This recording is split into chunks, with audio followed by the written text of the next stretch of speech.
कि समुद्र निकटे देशे ग्रामो बाष्कल संगकः बसन्ति मम पापिष्ठा वेद धर्मोचिता जना। बड़ी सुंदर कथा है, ध्यान से सुनना। समुद्र निकटे देशे, समुद्र के किनारे एक नगर था। उस नगर का नाम था बाष्कल नगर। उस नगर में सभी वर्णों के लोग रहते थे, ब्राह्मण, क्षत्रिय, वैश्य, शूद्र, लेकिन सभी वेद से विमुख थे, क्योंकि उस गांव के जो ब्राह्मण थे ना, वही पूजा पाठ करने वाले नहीं थे। अब जिस गांव में ब्राह्मण पूजा करने वाला ना हो तो और वर्णों की क्या स्थिति रहेगी? और वर्ण तो बिल्कुल ही नहीं करेंगे। जब ब्राह्मण ही वेद से विमुख हो गए हों, बहुत बड़ा नगर है, कोई भी ना पाठ करता है, ना पूजा करता है, ना भगवान को याद करता है, ना कोई जल चढ़ाने के लिए बाबा के पास जाता है। उसी नगर में एक पंडित जी रहते थे। उन पंडित जी का नाम था बिंदुक। वो भी नामधारी पंडित जी थे केवल। कई नामधारी पंडित होते ना, नाम के पंडित, बोले पंडित जी का बेटा इसलिए पंडित हो गया। नामधारी पंडित, जैसे हमारी माताओं को नाम मिल जाता है, जैसे डॉक्टर की पत्नी है तो डॉक्टरानी कहेगी, सेठ जी की पत्नी है तो सेठानी, पंडित जी की पत्नी है तो पंडितानी, वकील की पत्नी है तो वकीलनी। अपने आप नाम मिल जाता है ना। अच्छा, वो जो पंडित जी थे वो भी केवल नामधारी थे। अब ऐसा तो नहीं है कि डॉक्टर की पत्नी है और वो डॉक्टरानी तो हो गई, लेकिन वो डॉक्टरी का काम जानती हो, उसको तो केवल नाम मिला है। तो ऐसे पंडित जी थे जिनका नाम था बिंदुक, केवल नाम के पंडित। एवं कुंजन संवासे ग्रामे बाष्कल संजिते तत्रेको बिंदगो नामा विप्र आसीन महाधम।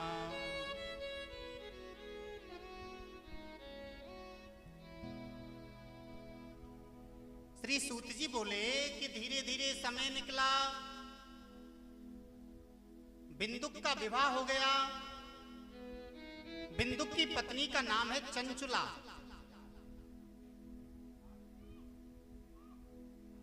चंचुला बहुत सुंदर थी, बहुत सुंदर, धर्म के मार्ग पर चलने वाली थी। ध्यान देना, पंडित जी के गांव में तो कोई पूजा पाठ भी नहीं जानता, लेकिन पंडित जी की पत्नी कैसी आ गई? जो धर्म का पालन करने वाली थी, जो पूजा करने वाली थी, भगवान का पाठ करने वाली थी, जो कि अतिथि का सम्मान करती थी। बड़ी विदुषी चंचुला थी। धीरे धीरे समय निकला, समय निकलता गया, विवाह को कई वर्ष हो गए, लेकिन पंडित जी की बुद्धि पर तो पर्दा छाया हुआ है। पंडित जी की कितनी सुंदर पत्नी, वो भी पूजा पाठ करने वाली, लेकिन पंडित जी ने दुष्टों का संग नहीं छोड़ा। चंचुला ने बहुत प्रयास किया कि पंडित जी समझ जाएं, पंडित जी संभल जाएं, पंडित जी रुक जाएं, लेकिन चंचुला की बात को भी नहीं माना। इस प्रकार बिंदुक बुरे कर्म में लग गया। जब बिंदुक को बहुत वर्ष बीत गए, तब उसकी पत्नी ने भी सोचा, मैं भी अपना जीवन ऐसे कैसे निकाल सकती हूं इन पापियों के बीच में, अब मुझे भी पापी बनना पड़ेगा। और भगवत प्रेमियों, चंचुला ने भी पाप मार्ग अपना लिया, पूजा करना, पाठ करना बंद कर दिया,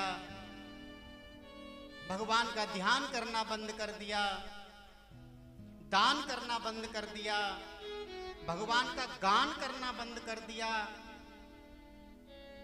पाप कर्म में लिप्त हो गई चंचला। जैसे उसका पति अन्य स्त्रियों के पास जाता है, आज चंचला भी अपने घर में पर पुरुषों को बुलाने लगी। एक दिन की बात उसके पति ने देख लिया। पति कहने लगा, देवी ये मैं क्या देख रहा हूं, इस घर में ये पर पुरुष। तब चंचला कहने लगी कि हे स्वामी, मैंने आपका बहुत सम्मान किया और मैंने जब देखा इस नगर के अंदर कोई भी पुण्य करने वाला नहीं, सभी पापी हैं। भगवान आप मेरे पति हो, आप जैसा जीवन जियोगे मैं भी वैसा ही जीवन जीऊंगी। आपको मैंने धर्म पर लाने का बहुत प्रयास किया, लेकिन आप धर्म पर नहीं आए। इसलिए स्वामी मैंने अपने जीवन के धर्म को समाप्त कर दिया। आज मैं भी पापनी बन गई। अरे देवी तूने अच्छा नहीं किया। पत्नी कहने लगी, स्वामी मेरे से कहते हो कि अच्छा नहीं किया और खुद इतनी सुंदर पत्नी को छोड़कर वेश्याओं के पास जाते हो, गड़काओं के पास जाते हो। अब पंडित जी कहने लगे, ठीक है देवी कोई बात नहीं, लेकिन एक काम किया करना। पत्नी बोली, क्या? बोले, जो तुम्हारे पास पुरुष आते हैं ना, उनसे धन ले लिया करना और उनसे जो पैसा लोगे ना, वो पैसा मुझे दे दिया करना। कैसा पति है जो अपनी पत्नी को ऐसी आज्ञा दे रहा है। अब तो चंचला धन कमाने लगी। बिंदुक चंचला से धन को ले जाने लगा। धीरे धीरे समय निकलता गया, निकलता गया, निकलता गया। एक दिन की बात, आया है सो जाएगा राजा रंक फकीर, जिसका भी जन्म हुआ है उसकी मृत्यु निश्चित है। एक दिन जो चंचला का पति है बिंदुक, उसकी मृत्यु हो गई।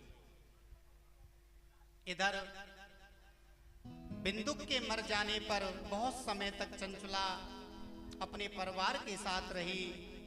एक दिन देव योग से किसी पुण्य पर्व के आने पर चंचला अपने भाइयों के साथ गौकर्ण क्षेत्र में पहुंची।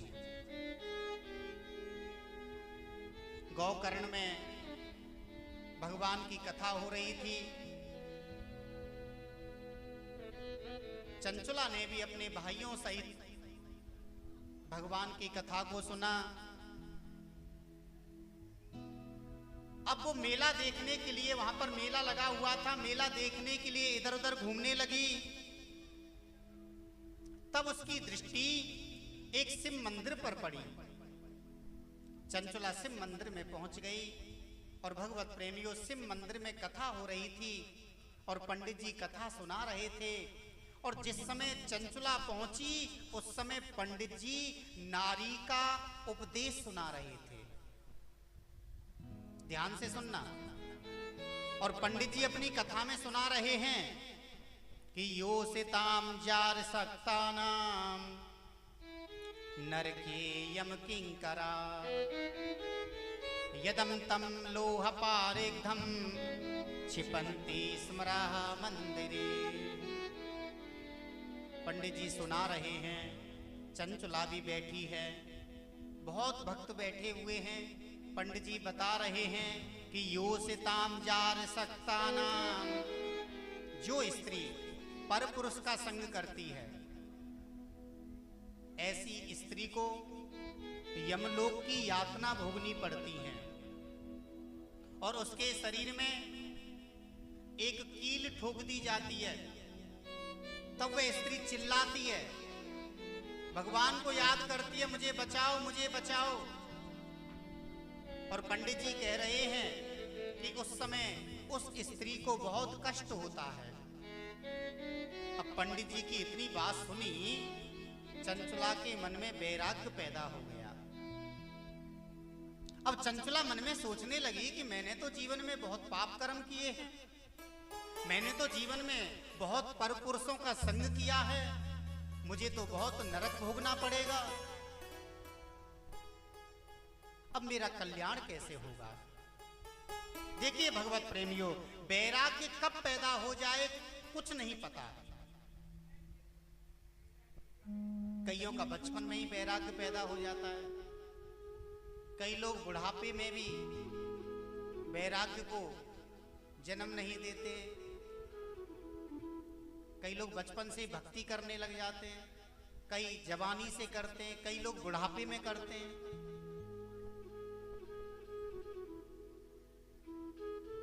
अब चंचला के मन में वैराग्य पैदा हो गया कि मैंने जीवन भर पाप कर्म किए, अब मुझे कैसा नरक भोगना पड़ेगा। अब चंचला सोचने लगी मैं क्या करूं, ऐसा कौन सा उपाय करूं जिस उपाय को करने से मुझे ये नरक ना देखना पड़े। अब चंचला ने सोचा ये जो पंडित जी कथा सुना रहे हैं, इन्होंने जब ऐसा ज्ञान दिया है तो ये भी जानते होंगे कि ऐसे पाप से छुटकारा कैसे मिल सकता है। चंचला पंडित जी के पास गई और जो कथा प्रवक्ता कथा सुना रहे थे उनके चरणों में गिर गई, हाथ जोड़ लिए और कहने लगी कि हे ब्राह्मण देवता, हे व्यास जी, आपने अभी थोड़ी देर पहले कथा सुनाई, मैंने उस कथा को सुना और उस कथा को सुनने से मेरे मन में वैराग्य पैदा हो गया है। इसलिए हे ब्राह्मण, आप मेरे ऊपर कृपा करिए, मुझे कोई ऐसा तरीका बताइए जिसको करने से मुझे नरक में ना जाना पड़े। हे पंडित जी, मैंने जीवन में बहुत पाप किए हैं और पंडित जी मैं अपने जीवन की कथा आपको क्या बताऊं। मैं पहले पापनी नहीं थी, मेरा जन्म अच्छे कुल में हुआ, मेरे पिताजी वेद पाठी ब्राह्मण थे, मेरे भाई भागवताचार्य ज्योतिषाचार्य, अनेकानेक ग्रंथों का ज्ञान था। और हे ब्राह्मण, मैं भी बचपन में पूजा पाठ किया करती थी, लेकिन मेरा विवाह ऐसे व्यक्ति के साथ हो गया जो कि पापी था। और भगवान क्या बताऊं, वो अकेला ही पापी नहीं, पूरा गांव ही पापी था, सब पाप कर्म किया करते थे। हे ब्राह्मण देवता, मैंने अपने पति को समझाने का बहुत प्रयास किया, क्योंकि पत्नी का मतलब क्या है? पत्नी का मतलब ही यही है जो पति के पतन से बचाए, पति का कहीं पतन होने वाला हो उसे बचाए, उसी का नाम है पत्नी। अब पत्नी को कहते हैं धर्म पत्नी। धर्म पत्नी क्यों कहते हैं? वो कोई धर्म की पत्नी थोड़ी है, वो तो पत्नी है, उसके साथ फेरा किए हैं। लेकिन धर्म पत्नी का मतलब क्या है? धर्म माने जो हमको धर्म से जोड़े, क्योंकि माताओं में ऐसी भावना होती है, पुरुषों में बहुत कम मिलती है। माताएं धर्म से जोड़ती हैं, जो धर्म से जोड़े, जो पति के पतन होने से बचाए, उसी का नाम है धर्म पत्नी। हे पंडित जी, मैंने बहुत प्रयास किया अपने पति को बचाने का, मैंने पति को बहुत समझाया, लेकिन मेरा पति नहीं माना। और भगवान, मेरे पति के कारण मैं भी इस पाप में संलग्न हो गई। मैंने भी पर पुरुषों का संग किया, जीवन में बहुत पाप किए। और भगवान, अब आपकी कथा को सुनने के बाद मेरे मन में वैराग्य पैदा हो गया है, इसलिए प्रभु अब मैं आपकी शरण में आ गई हूं, अब आप मेरा कल्याण करो। चंचला की बात को जैसे ही ब्राह्मण ने सुना, पंडित जी के मन में विचार पैदा हुआ कि मैं कथाएं सबको सुनाता हूं, लेकिन ऐसी पापनी को यदि मैं कथा सुनाऊंगा शायद इसका भला हो जाए, और मेरी कथा सुनने से यदि किसी का भला हो जाए तो समझ लो मेरी कथा करना सार्थक हो गया। पंडित जी ने ऐसा विचार किया और भगवत प्रेमियों, उसी शिव मंदिर के अंदर, उसी देवालय के अंदर पंडित जी ने चंचला के लिए शिव महापुराण की कथा सुनाई। और भगवत प्रेमियों, जब संपूर्ण कथा को सुन लिया, कथा को सुनने के बाद चंचला की मृत्यु हो गई और भगवान की कृपा से, भोलेनाथ की कृपा से,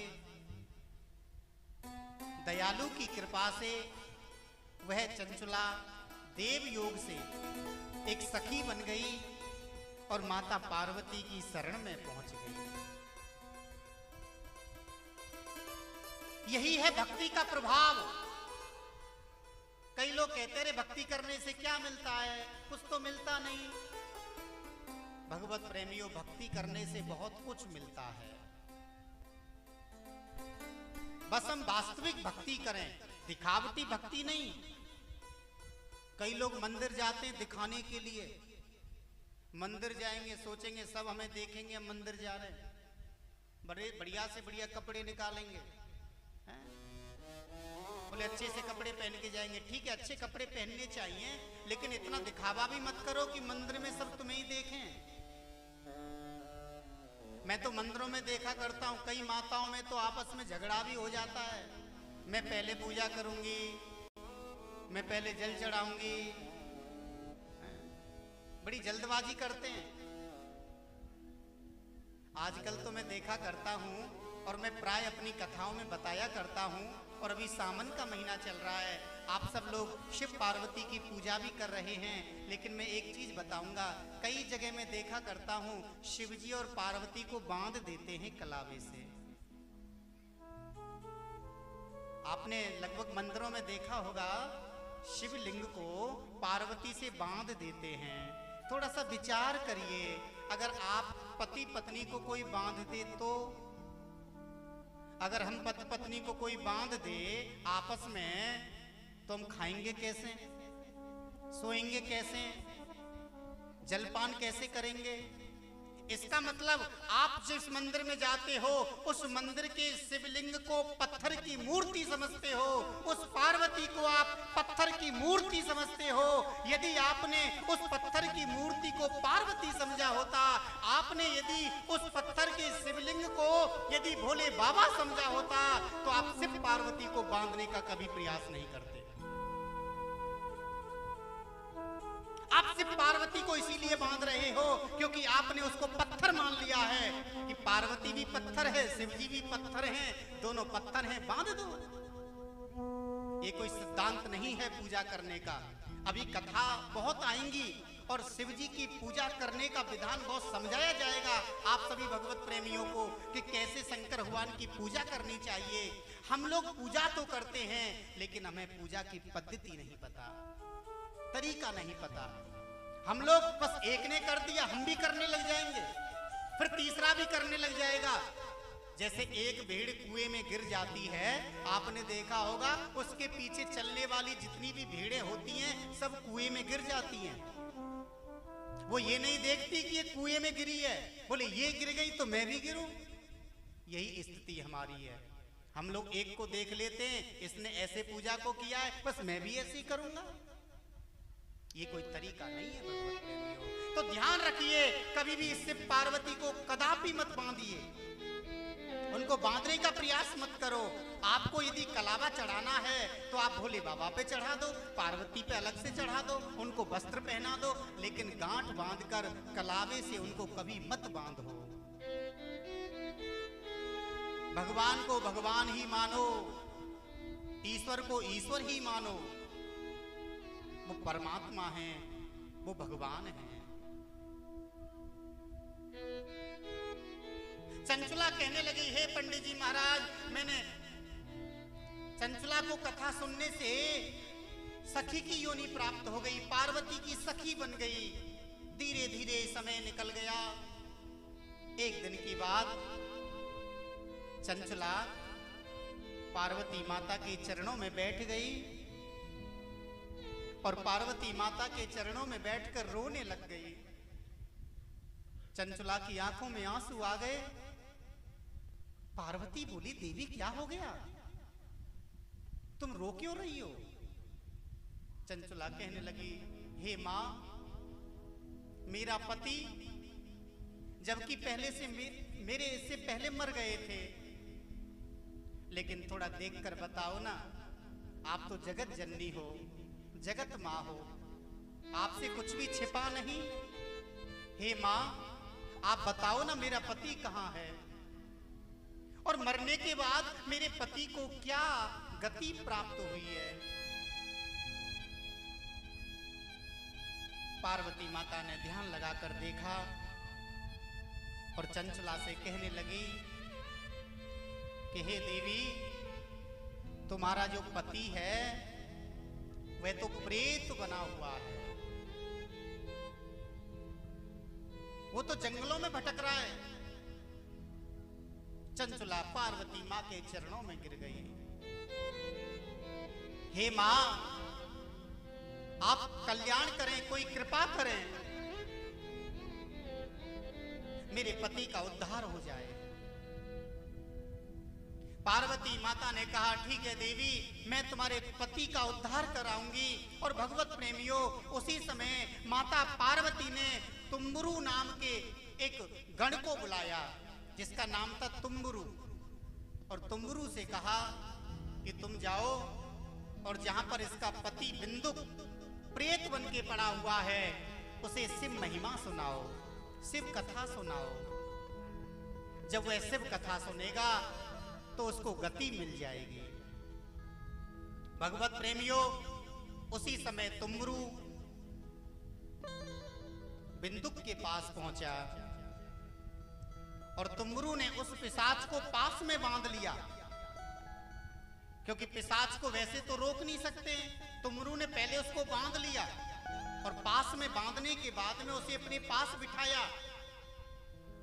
बिंदुक कहने लगा मुझे छोड़ो, मुझे छोड़ो, मुझे छोड़ो। तुम्बुरु ने कहा हम छोड़ने वाले नहीं, हम तो तुम्हें पकड़ने आए हैं। और भगवत प्रेमियों, तुम्बुरु ने व्यास गद्दी पर बैठकर उस पिशाच के लिए श्री शिव महापुराण की कथा को सुनाया। और भगवत प्रेमियों, जैसे ही शिव महिमा समाप्त हुई, शिव महापुराण की कथा संपन्न हुई, उसी समय उस पिशाच के शरीर से एक गौर वर्ण कांति वाला पुरुष प्रकट हो गया। हाथ जोड़ लिए और कहने लगा कि हे प्रभु, आपने मेरे ऊपर बड़ी कृपा की, जो मैं पिशाच योनि से मुक्त हो गया। तुम्बुरु कहने लगा अरे भैया, मैंने तुम्हारे ऊपर कृपा नहीं की, तुम्हारी पत्नी ने तुम्हारे ऊपर कृपा की है। बिंदुक के लिए पूरी कथा सुना दी तुम्बुरु ने कि तुम्हारी पत्नी पार्वती माँ की सखी बनी हुई है।